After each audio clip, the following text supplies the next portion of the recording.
TitleMatchNetwork.com. When I went back the second time, I told Vince and everybody, I will not be called Sycho Sid. We were ready to call me Sid Vicious, or just, they came with this deal with Sid Vicious is copyrighted by a punk rock singer. I said, the guy's dead.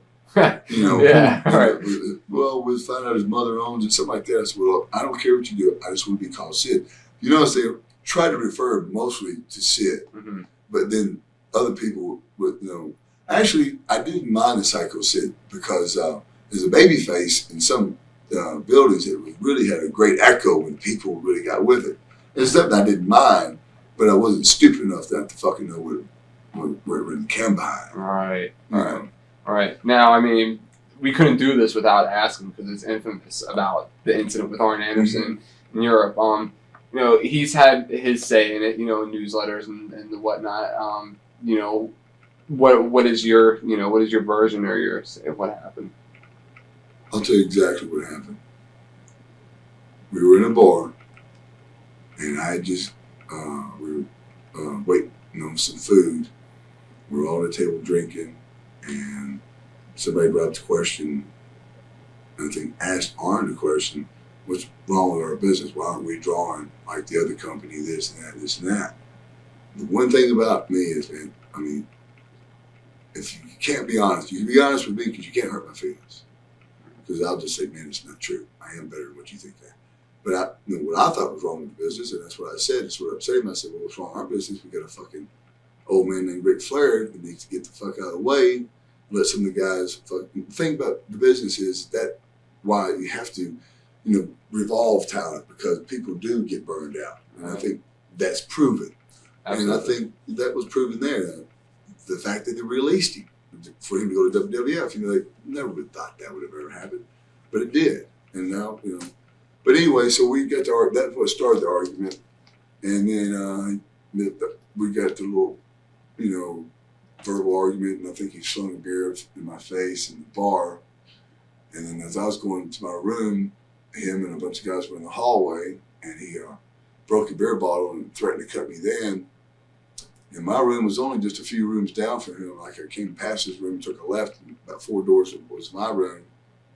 We got in there where my food was. I thought it was going to come to the bar, but it actually came to my room. I was sitting there eating part of that sandwich. And I said, man, this motherfucker. I've got a bad temper too. I said, he just fucking threatened me. He hit some beer in my face, and now he just fucking threatened me with a fucking beer bottle. I broke it. I said, no, I've got, draw a fucking line. So there's a chair sitting like that right there, and I fucking bit the fucking leg off of it. I was going to go in and whack him in his fucking head a couple times. So when I got back down there was no one in the hallway. And his door was shut. So I knocked on the door and I said, come on out here, motherfucker. Bring your beer bottle, whatever.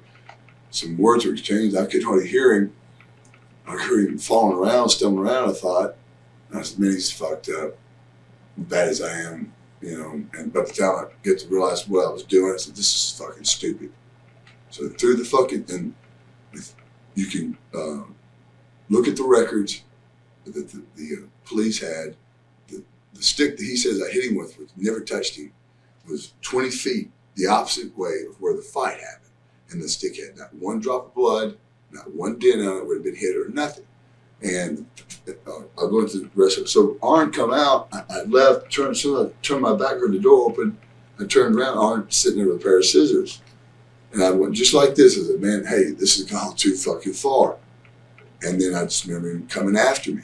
All right, so he came after me. I don't really remember getting stabbed in the beginning. And we were in some 2 doors in a corridor, and he backed me up there, and I had nowhere to fucking run. And when he came into me, he got close to me. When he did, I think I hit him one time, and he fell down like at my feet. And when he did, I looked at him, and then out of the corner of my eye, I saw the scissors fall. They were falling out of my stomach. And I got the scar right there. So when I saw the scissors fall, now I realized I'd been stabbed. But I didn't feel it in my face and my hands. But then he lunged back for me a second time, and they were at my feet, and I got him first. And then it happened so fast, it was like a nightmare, And I remember, I think it was somebody said, or him or somebody that walked down the hallway said, man, you're killing me or something. And I had the scissors in my hand. And I looked down and I saw him, and I thought, fuck, now he's fucked up. So I threw the fucking scissors as far as I could.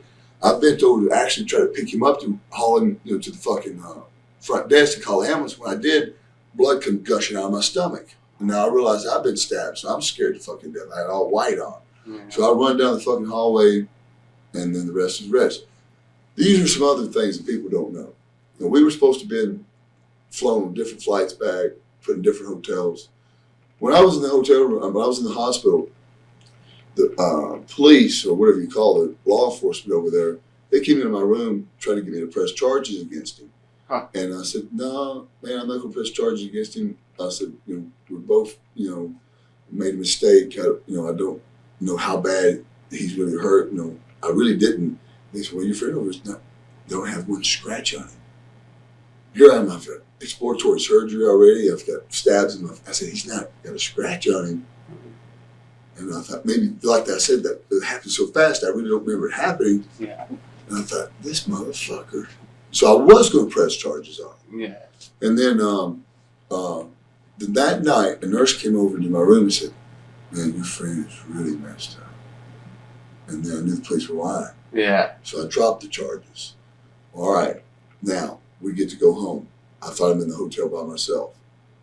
I go to, Arn leaves his boots at the hospital.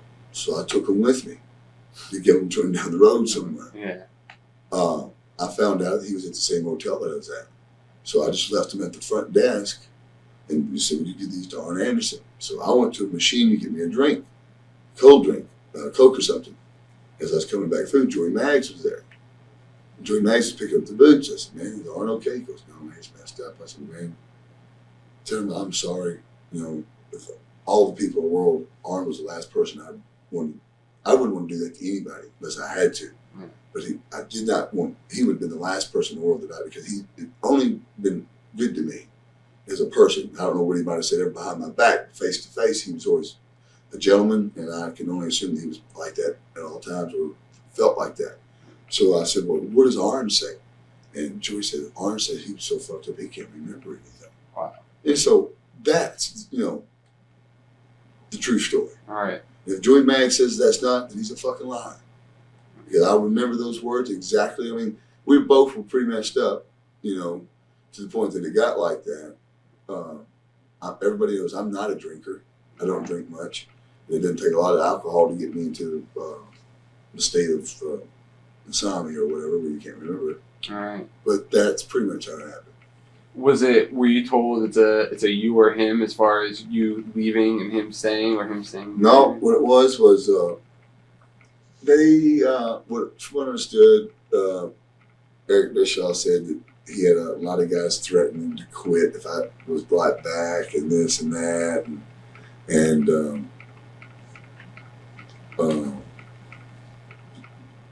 me and my lawyer went in to meet with him and one of the head executives, Bill Shaw or whatever, Bill Shaw, and we talked about it. We didn't really come up with an answer yet. Of course, they later released me, but it wasn't given an ultimatum that I would be there or he would be there or nothing like that. Right.